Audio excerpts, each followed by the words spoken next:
Dear IFM. Dear IFM.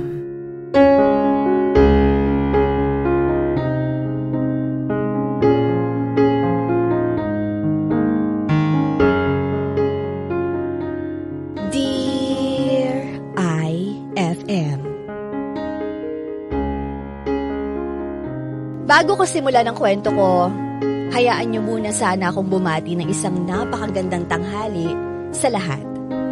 Lalo na sa mga idol nating hindi nagsasawang sumusubaybay sa Dear IFM. Ako nga pala si Joyce, 24 years old. At tulad ng iba, gusto ko rin sanang i-share ang isang parte ng buhay ko na masasabi kong naging daan para maging sino man ako ngayon. Simulan natin noong year 2014. Nagtatrabaho ako noon sa isang garment shop sa Taytay Rizal bilang stay-in, tindera at auditor. Dahil sa kagustuhang makatulong sa pamilya, wala akong ibang iniisip kundi ang magtrabaho ng mabuti at makapag-ipon ng pera. May mga iilang-ilang nanliligaw sa akin, pero ni isa sa kanila wala akong sinagot o sinasagot. Ganun lang ang ginagawa ko. Kahit pa sinasabi nila na isa akong babaeng may pusong bato.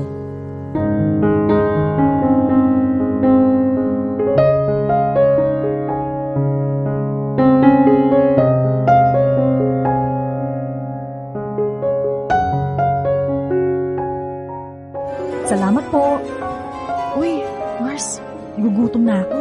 Kain muna tayo. Wala pa namang customers eh. Ay, Bet! Gutom na rin ako. Tamang-tama, may baon akong pansit kanton. Oh, maghati na tayong dalawa dito ah. Ay, yan ang gusto ko sa'yo eh. Parati kang may dalang pagkain. Dito na tayo. Ay, game. Oh, dyan ka na umupo. Ang bango naman. Ay, oo nga pala sis. Nakasalubong ko si Papa Jason kanina umaga. Alam mo ba, pinapatanong kung kailan ka raw pwedeng ayaing lumabas. Oh, ba't sa'yo siya nagtanong? Ba't hindi sa akin? Papayag ka ba kapag sa'yo siya nagtanong? Siyempre hindi. Oh, tingnan mo na. Pero huwag kang mag-alala. Sinabi ko naman na may gagawin tayo sa day off mo, kaya ligtas ka na, girl Lalu. Ay, salamat ah. Alam mo, hindi ko mag-gets. Ano ba talagang ayaw mo kay Jason?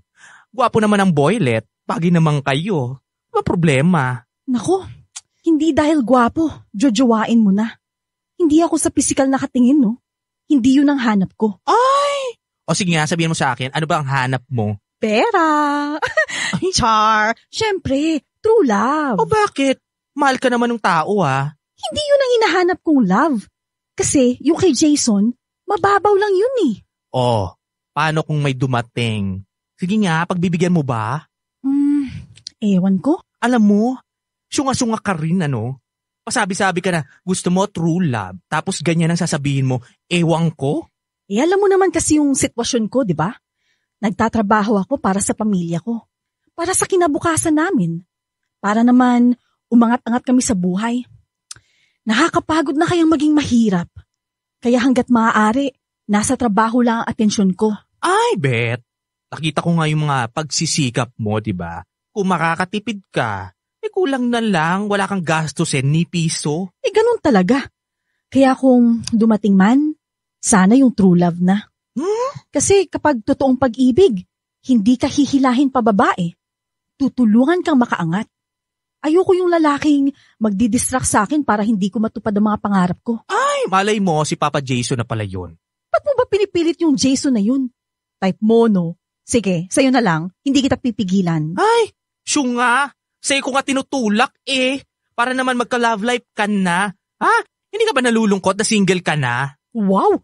Kung makasabi ng single, parang may jowa ka ngayon ah. Hoy, excuse me, may ka-MU ako ngayon. Ikaw ang wala, as in, bokya, gangti. Hoy, para sabihin ko sa'yo, hindi ako malungkot dahil single ako. Nandito ako para magtrabaho para sa pamilya ko. Saka, masaya na ako. Kasi nakakatulong ako sa mga magulang ko. Nakakapagpadala ako ng mga pangangailangan nila. Ay, naks naman. O siya, saluhin mo to. Sa'yo ko na ibibigay ang Ulirang Anak Award. Ay! So, Ang ibig mong sabihin, babastidin mo na naman tong si Jason. May puso ka na namang wawarakin. O ano, tama ako, di ba? Wawarakin talaga? Ginawa mo naman akong heartbreaker niyan. Hindi naman ako ganun, no? Masama yun. Kung nang babasted man ako, sinasabi ko naman sa maayos na paraan. Kinakausap ko ng maayos. Pero, tandaan mo, nasasaktan mo pa rin sila. Nako, mas masasaktan ko naman sila kung magkukunwari akong okay. Kahit hindi naman talaga. Saka, gano'n naman talaga pag-ibig eh. Hindi may iwasan ng masaktan at mabasted. Kaya nga sila naliligaw, di ba? Okay, sige. Ikaw na naman ang panalo. Pero, girl seryoso ako. Sana naman mahanap mo na yung true love mo. Para naman maging happy ka na sa life. Tingnan mo, ha? Oras na rin para isipin mo ang sarili mo. Yung sariling kaligayahan mo. Ako rin naman eh. Hinihiling ko rin yan. Pero hanggat wala pa, nasa pamilya ko muna yung focus ko. Pangarap ko talagang umahon kami sa hirap. Kahit yung saktong pamumuhay lang, ayos na yun sa amin. Oh, may customer na pala. Asikasuhin mo nga muna. Dali. Ay, oo nga. O sige.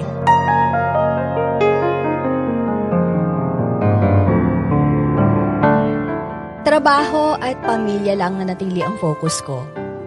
At wala nang iba. Kasi sabi ko, makakapaghintay naman niyang pag-ibig na yan. Kahit kailan, pwede kong makuha yan. Pero yung pagtulong ko sa pamilya ko, yun ang parang may oras sa akin. Pero syempre, medyo makulit itong si Cupido. Dahil sa taong ding yun, nakilala ko si Alistair. Hindi kami nagsimula bilang magkaibigan agad. Sa katunayan nga niyan, parehas kaming nagsusungitang dalawa. Hanggang sa nakita ko na may kabaitang taglay din pala siya. Kaya hindi rin nagtagal, naging magkaibigan kami. Naging sentro kami ng asaran ng love life. Parang love team. At nung nagpaalam si Alistair na manliligaw siya, nagdalawang isip ako. Oo, mabait siya, pero may mga nagsabi rin na ma-trouble at mabisyo siyang tao. Pero ganun siguro kapag napamahal ka na. Kahit yung mga hindi magandang katangian niya, matatanggap mo. Nung sinagot ko na siya, naging sikreto ang relasyon namin ni Alistair. Alam niyo na, bawal kasi magjowa sa trabaho. Pero hindi rin nagtagal, nalaman din ng lahat. Pati na rin ang mga amo namin. Tulad ng inaasahan, hindi sila boto sa boyfriend ko. Sinasabi ng amo ko na hindi raw bagay sa akin si Alistair at baka mahila lang niya ako pababa. Pero dahil sa mahal namin ang isa't isa, itinuloy lang namin ang lahat. Nasaan ka na ba? Oo, malapit na ako. Uy, yung request ko sa yung banana queue ha? Oo nga pala. Sige, may madadaanan naman ako. Ayan. Sige, hintayin na lang kita rito sa shop. Bye. Bye. Uy, Joyce, alam mo na ba yung balita? Anong balita? Ay, naku, nahuli ka na nga. Si Sir Ryan kasi, nanakawan daw ng 100,000 pesos. Ano? Sino raw ang kumuha? Ito na nga yung nakakaloka, girl. Ang pinagbibintangan kasi nila, yung asawa niya, si Alistair. Teka. Ano? Si Alistair? As in, si Alistair natin? Sino pa ba? Kaya kung may alam ka, nako, sa tingin ko ha, dapat mong sabihin yung totoo. Baka madami ka pa eh. Bakit pati ako madadamay? Saka alam kong hindi magagawa yun ni Alistair. Mabuti siyang tao. Ay nako, hindi sa mata ni Sir Ryan, no? Alam mo yan. O, ito na yung pinabili mong banana Q. Mainit-init pa yan. Ba't ganyan kayong dalawa makatingin sa akin? Hindi mo pa ba alam? Ang alin? Nawawalan ng 100,000 pesos sina Sir Ryan. At ikaw ang pinagbibintangan. Teka lang. Ba't ako? Wala naman akong kinalaman dyan Sigurado ka? Kasi parang sigurado sila na ikaw talaga yung kumuha. Hindi nga. Ba't naman ako magnanakaw? Kilala niyo ako. Hindi ako ganong klaseng tao. Tsaka wala ako ninanakaw. Joyce, Alistair, gusto ko kayo makausap. Sige po, sir.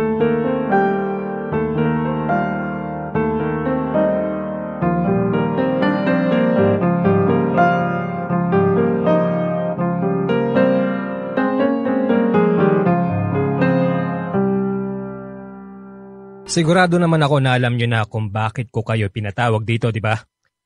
Sir, wala po akong kinukuhang pera. Sir, kahit kailan, hindi ko magagawa yun. Sir, maniwala kayo sa akin. Isa ka sa mga nag-deliver kahapon.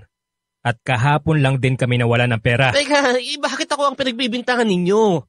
Dahil sinabi rin nung isa na wala siyang kinuha na kahit ano. Hindi wala sa akin yung pera nyo. Alistair, umamin ka na lang. Ibalik mo yung pera at kakalimutan namin to. Anong ibabalik ko sa inyo? Wala naman akong kinuhang pera nga. Sir, maniwala naman ho kayo kay Alistair. Hindi niya po kayang gawin yun. Pinagtatakpan mo ba ang boyfriend mo? Hindi po, sir. Pero kasi, alam ko po talaga na hindi niya magagawa yung binibintangan niyo po sa kanya. At saka teka lang ho Mamawalang galang na ho Meron ba kayong ebidensya na talagang ako yung kumuha? Kasi kung wala, baka naman pwede wag niyo akong pagbintangan sa kasalanan hindi ko naman ginawa. Sir, maniwala po kayo kay Alistair. Hindi siya ang kumuha. Kung hindi siya, sino ang kumuha? Hindi po namin alam, sir. Sige, Alistair. Samahan mo na lang si Alfred sa pagdi-deliver, bilis. Opo.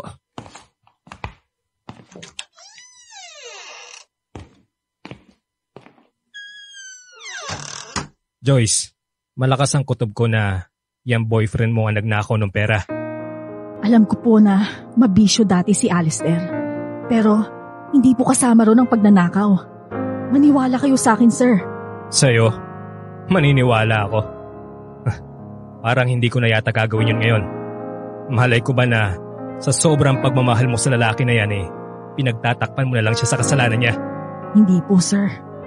Simula ngayon, babantayan ko na ang kilos niyong dalawa. Kaya sabihan mo yang si Alistair na umayos. Dahil kung hindi, parehas kayong mawawala ng trabaho.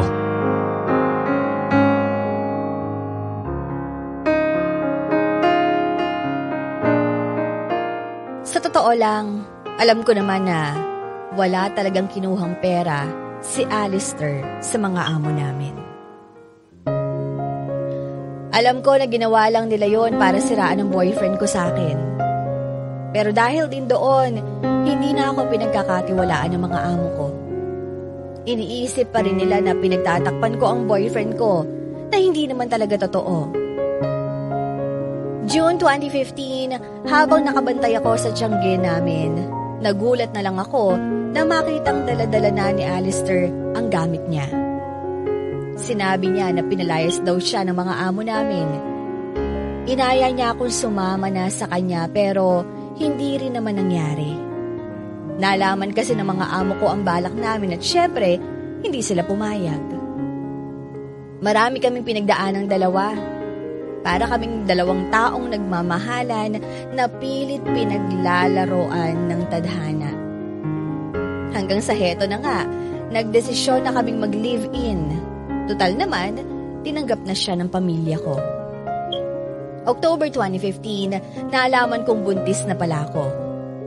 Mas lalo kaming nahirapan ni Alistair dahil wala pa naman kaming sapat na pera. Pasalamat na nga lang ako dahil nandyan sina mama na tumutulong sa amin hanggang sa nanganak ako.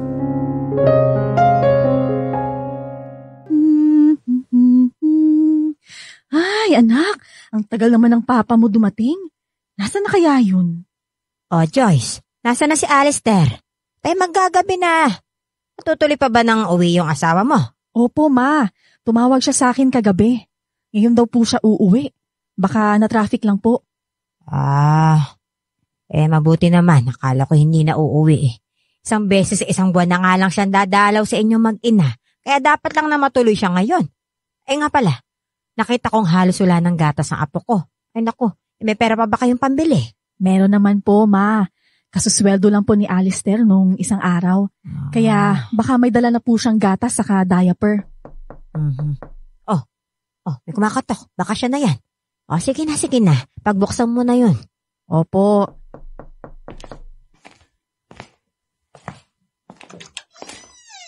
Hi, Be.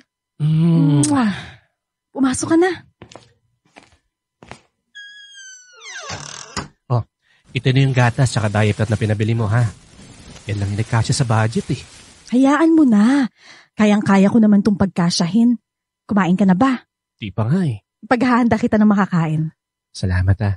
Ay. Ma, magandang gabi po. Magandang gabi rin. Ito ang anak nyo ha. Ako, alam kong sobra mong namiss ang anak ninyo. Hi baby. Baby ko. Kamusta naman ang trabaho mo? Ayos lang po ma. Medyo nakakapagod pero kaya naman. Mabuti naman kung ganon. Mas maganda pa rin kasi na iniisip mo yung kalusugan mo, aba. Hindi ka pwedeng magkasakit dahil kawawa naman tong mag-ina mo. Oo nga po eh. Salamat po pala dun sa naitulong niyo sa amin na check-up. Ay, magkano nga po pala yon? Babayaran ko na po. Naku, wag na. Sige na. Tanggapin niyo na po yung bayad namin. Wala naman ako sinabing utang yon. Kaya ayos lang talagang hindi nyo na ibalik. Itabi nyo na lang yan, ha? Para kung sakaling mangailangan kayo ulit, di may magagastos kayong dalawa. Maraming salamat po, Ma. Ang dami nyo na pong naitulong sa amin. Kayo ni na Papa. Sobrang nakakahiya na po. Anak, wala yun. Ganun talaga ang pamilya, nagtutulungan. Saka para naman yan sa apo ko eh. Di ba, apo? O siya, paano? Papasok na ako sa kwarto, ha? Ayos na ba kayong dalawa rito? Opo, Ma. Ako na pong bahala kay Alister. Sige. Magpapahinga na ako, ha? Alister, bukas na lang tayo magkwentuhan, ha? Sige po, Ma. Salamat po ulit. Be, nakahain na. Ibaba mo na muna yung anak natin at kumain ka na rito. Sige. Dito ka umupo.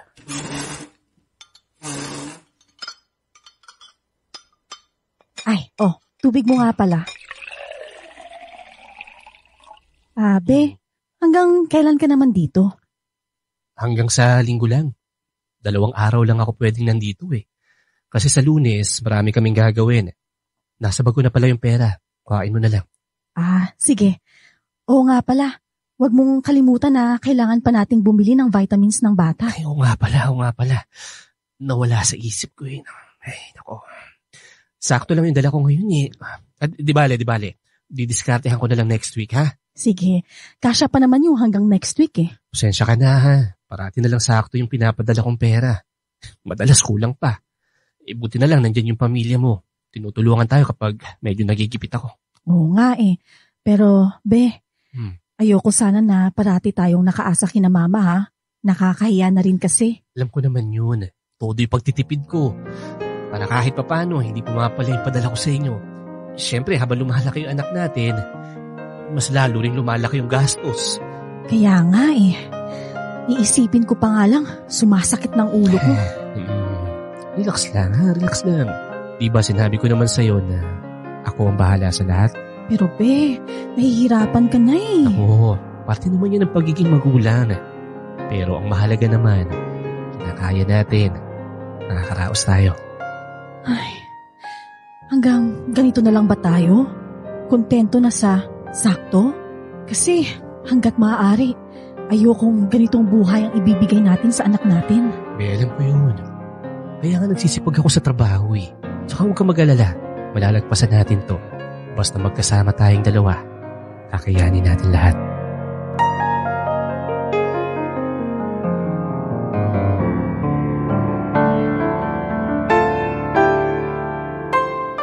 Maliit lang ang kinikitang pera ni Alister. At kailangan pa niyang malayo sa akin para matugunan ang pangangailangan naming mag-ina. Mahirap para sa akin dahil 1 beses sa 1 buwan lang siya kung umuwi. Tapos, 2 hanggang 4 na araw lang siya pwedeng magtagal. Depende pa yun kung pupwede siya. Kahit ganun mga idol, nakita at naramdaman ko kung gaano kami kamahal ni Alister. Kahit nagipit sa pera, ayos lang. Ang mahalaga, nakakaraos sa pang-araw-araw na pangangailangan. Pero kahit pala sobrang nagmamahalan ng 2 tao, hindi pa rin pala talaga maiiwasan ang mga pagsubok. Mga problemang hindi mo maiiwasan na makwestiyon kung hanggang saan mo ilalaban ang pagmamahal at karapatan mo sa buhay niya.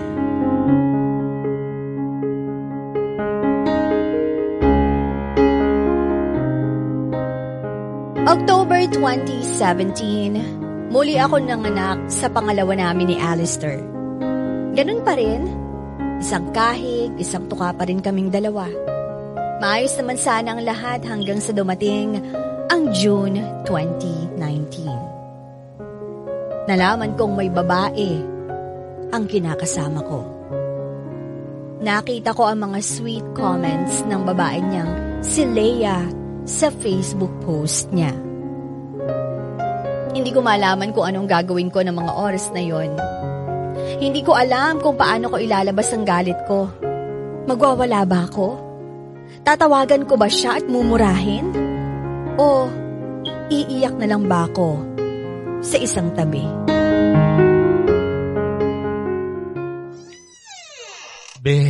Pasok.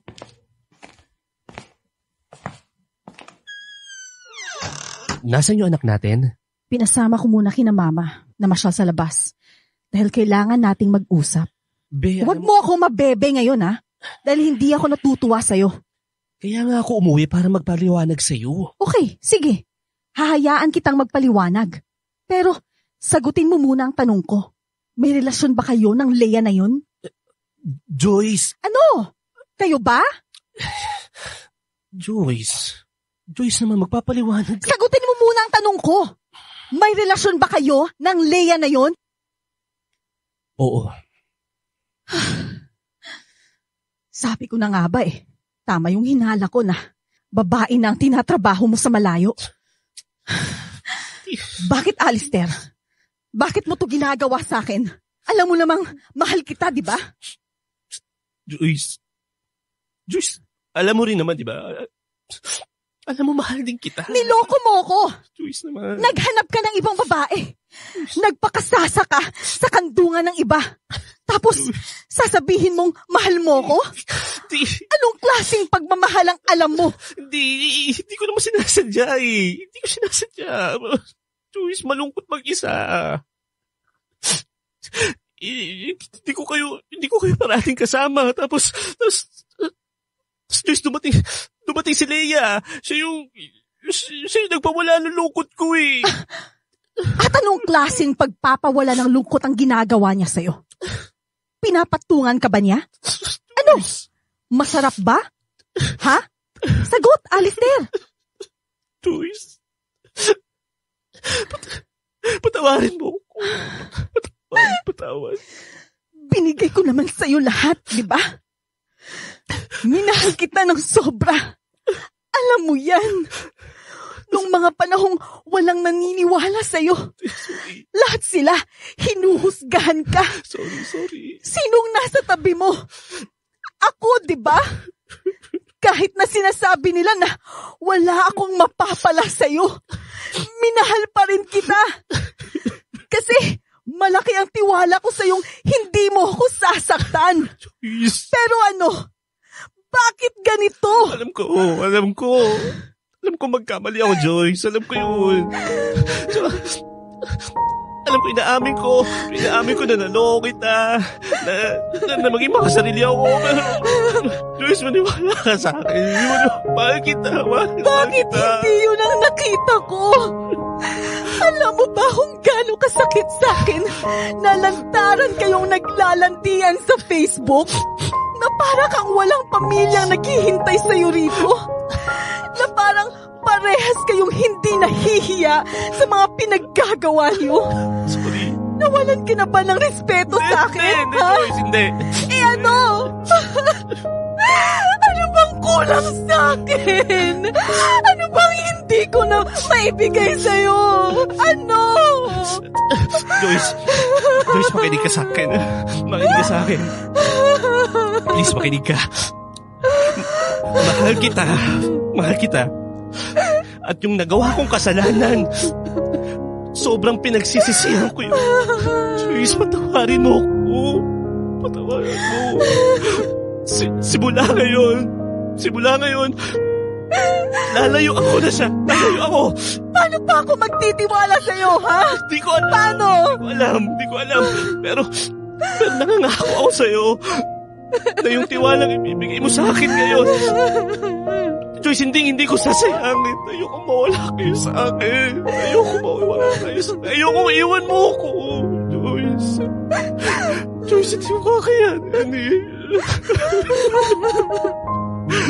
Joyce, di ba makaawa ako sa'yo? Joyce, wag mo akong iwan. Babawi ako. Bigyan mo lang ako ng isang pagkakataon. Joyce. Isa lang, Joyce. Isa lang.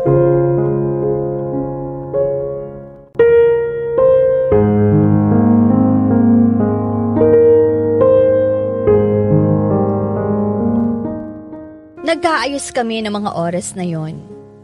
Pero totoo nga ang sinasabi nila. Mahirap kalaban ang kalandian. Kahit kasi iniiwasan na ni Alistair si Leia, ito pa rin daw ang panay lapit sa kanya. Hanggang sa yon, nagpadala na siya at iniwan niya kaming mag-iina. Dahil sa mga bata, nagkaroon kami ng usapan ni Alistair na hahayaan ko sila ng babae niya, kapalit ng regular niyang pagbibigay ng sustento sa mga anak niya. Pero simula nang magkaroon siya ng iba, parang tuluyan na niyang nakalimutang may responsibilidad siya bilang ama sa mga anak namin.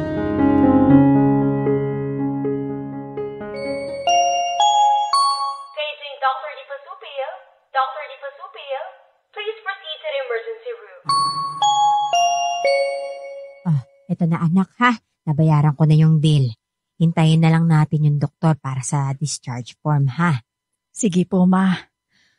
Ay, mabuti naman at makakauwi na tayo. Napaplaning na ako dito sa ospital eh. Ako nga rin eh. Dahil ilang gabi na rin akong hindi nakakatulog na maayos dahil sa pag-aalala. Ma, salamat ha. Parati na lang kayong to the rescue sa amin ng anak ko. Ang dami ko na pong utang sa inyo. Anong utang ka dyan? Hindi utang yon. Tulong ko yun sa inyong mag-ina. Pero ma, nakakahiya na po eh. Ay nako. Alam mo anak, hanggat kaya kong tumulong, tutulong ako. Kilala mo naman ako, hindi ba? Hindi ko kayang tiisin ni isa sa inyong magkakapatid. Maraming salamat po talaga, Ma. Wala yun anak. Nagkausap na ba kayo ni Alistair? Kailan siya pupunta? Aba, nasa ospital ang anak niya ng ilang araw, hindi man lang siya umuwi. Hindi ko po alam sa kanya. Umuwi man siya o hindi. Wala na po akong pakialam. Magsama sila ng kabit niya. Anak, wala na ba talagang pag-asa na magkaayos pa kayo mag-asawa? Ayoko na rin po, Ma. Pinatawad ko na siya nun. Pero anong ginawa niya? Inulit lang niya. Saka isa pa, mukha namang mas pinili niya yung babaeng yun kaysa sa amin ng mga anak niya. Ay nako, hayaan mo na lang anak ha. Alam ko namang merong darating sa'yo na mas kaya kang mahalin kaysa sa pagmamahal na binigay sa'yo ni Alistair.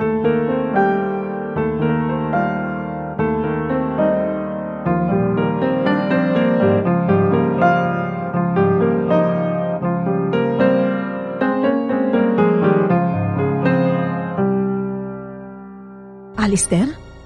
Paano ka nakapasok? Pinapasok ako ng kuya mo. Kumusta yung bata? Ma, sa kwarto po muna kayo. Mag-uusap lang kami ni Alistair. Sige anak. Ano yun? Hindi ko na pwedeng hawakan muna yung anak ko? Kapag ginalit mo pa ako, mukhang ganun na nga mangyayari. Ano naman ang ginawa ko, ha? Seryoso ka? Tinatanong mo sa akin kung anong ginawa mo? Ang kapal din talaga ng pagmumukha mo, no? Ang kapal ng pagmumukha mong magpakita rito. Samantalang nagawa mong tiisin ang anak mo. Teka. Ano pinagsasasabi mo? Humingi ako sa'yo kahapon ng pera, di ba? Kasi nasa ospital yung bata. Nagkukumbulsyon. Pero anong sinabi mo sa akin? Wala kang pera. Tapos, makita-kita ko, may nakapost ka sa Facebook na pinag-shopping mo yung kabit mo? Ano? Ba't hindi ka magsalita? Ngayon mo ako angasan, Alistair, dahil sinasabi ko sa'yo, lilipad ang ulo mo sa sampal ko. Bigla ako nagkaroon ng pera eh. Bigla kang nagkaroon ng pera? Talaga ba? Ba't hindi ka nagpadala agad? Alam mo kung anong sitwasyon namin dito, pero mas inuna mo yung kalandian mo. Joyce, alam mo... Tigilan mo ako sa pang-uuto mo. Hinayaan kita sa gusto mo, di ba? Hindi na ako nag-ala kontrabida sa love story niyong dalawa. Pero anong pinakiusap ko sa'yo? Huwag mo lang pababayaan ang mga anak natin. Magpakaama ka sa kanila. Magbigay ka ng sustento dahil responsibilidad mo yun bilang tatay nila. Teka, ginagawa ko naman yun Oh, talaga? Halata nga eh. Joyce, ano ba? Pasalamat ka. Walang nangyaring masama sa anak ko. Pasalamat ka dahil nandyan ang pamilya ko para gawin ang responsibilidad mo. Kasi kung wala, sinasabi ko sa'yo, parehas kayo ng babae mo mananagot. Saktan mo na ako. Wag lang ang mga anak ko. Ibang usapan na yun.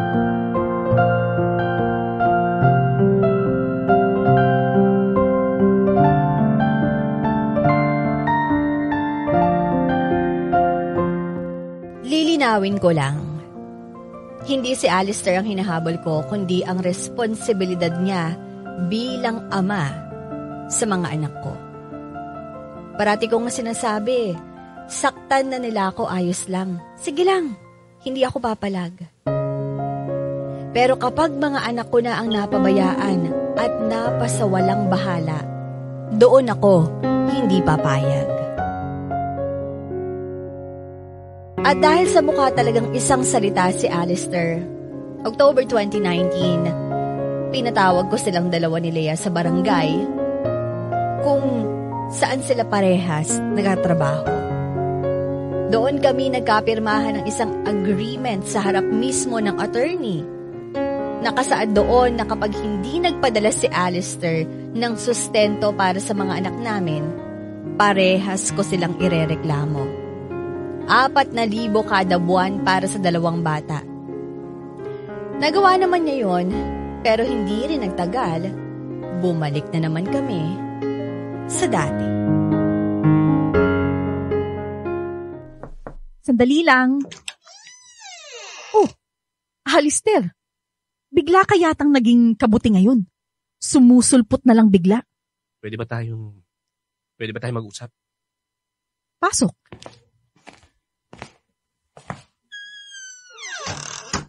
Ano yung nabalitaan kung ipapakulong mo kami ni Lea? Oh, tapos? Joyce, ganyan ka na ba kasama? Hep, sandali lang ha. May ipapaalala lang ako sa'yo. Mukha kasing nakalimot ka. 'Di ba? Nagkaroon tayo ng agreement na once hindi ka nagbigay ng sustento sa mga bata, irereklamo at ipapakulong ko kayo. Nasa harap pa nga tayo ng attorney nun eh. Nandun tayong 3. Ikaw, ako, si Lea. Tinanong kayo kung naiintindihan niyo yung agreement natin. Sinabi niyong oo at pumapayag kayo. Pero parang bigla kang nagkaroon ng amnesia at nakalimutan mong may mga anak ka na kailangan mong sustentuhan. Kaya, paanong ako ang naging masama? Joyce, nagkaroon lang ako ng problema sa pera. Na hindi man lang nagsasabi sa akin? Nagpapaliwanag? Para sana ako muna ang gumawa ng paraan habang inaayos mo ang problema mo? Natakot lang ako na baka hindi mo tanggapin yung mga dahilan ko eh. Sus! Kilala mo ko, di ba? Sobrang bait kong tao. Mapagbigay. Malawak ang pag-intindi. Kaya mo nga ako inaabuso, di ba? Tapos, yan ang idadahilan mo sa akin? Hindi mo na ako maluloko, Alistair. Kung kilala mo ko, mas kilala kita. Umiiwas ka sa responsibilidad mo. Teka, hindi totoo yan. Alam mo na mahal ko mga anak ko. Pero hindi lang pwedeng basta mahal mo sila. Gawin mo ang responsibilidad mo sa kanila. Ikaw ang tatay eh. Pero simula nang makilala mo yung lecheng Lea na yan, lahat kinalimutan mo. Tungkol na naman ba to sa ating dalawa? Hindi, mga anak ko ang pinaglalaban ko rito. Karapatan nila ang gusto kong ituktok dyan sa utak mo. Kasi ako, tayong dalawa, matagal nang wala. At hindi ko na balak pang magpakatanga pa ulit sa'yo. Joyce, ganyan na ba talaga ako kasama sa paningin mo? Kasi sa tono ng boses mo, parang isa akong malaking pagkakamali sa buhay mo eh. Parang ganun na nga. Pero alam mo kung ano ang pinagpapasalamat ko sa'yo? Yung 2 anak ko. Dahil kung hindi dahil sa'yo, baka sumuko na ako sa panlulokong ginawa mo sa'kin.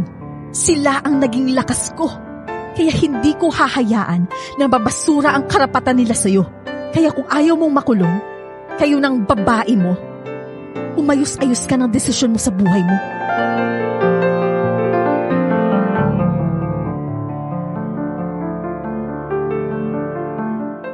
Sabi ko, ilalaban ko ang karapatan ng mga anak ko hanggang sa huli. Pero dumating din ako sa puntong napagod na rin. 3 years na simula nang mangyari ang mga yon. At ngayon, hinayaan ko na sina Alistair ng tuluyan. Kung magbibigay sila, salamat. Kung hindi, ayos lang din naman sa akin. Pinili ko mag-move on dahil gusto ko nang maging masaya kasama ang mga anak ko. At ngayon, masaya na ako. Masayang masaya na. Sabi ko nga, ipapasa Diyos ko na lang ang mga taong nanakit sa akin. Hindi na nakita pa ng mga bata si Alistair at ayos lang. Hindi namin siya kailangan sa buhay namin. Dahil kaya kong buhayin ang mga anak ko. Minsan sa buhay natin, may mga bagay na akala mo sigurado ka na. Pero dadaan lang pala yun sa buhay mo para matuto ka. Alam niyo mga idol, sa kabila ng mga pinagdaanan ko, marami akong natutunan. Una, sa mga sandaling parang pakiramdam mo iniwan ka ng mundo, wala kang ibang magiging kakampi kundi ang pamilya mo. At pangalawa, naniniwala ako na lahat ng pangit na nangyari sa buhay natin, hindi binigay ng Diyos para mahirapan tayo, kundi para matuto at mas maging matatag tayo sa buhay. Kaya ikaw, idol, magpakatatag ka. Magpatuloy ka lang. Kaya mo yan. Kung nakaya ko, siguradong kakayanin mo rin. Maraming salamat sa lahat ng bumubuo ng Dear IFM. Mabuhay kayo. Gumagalang, Joyce.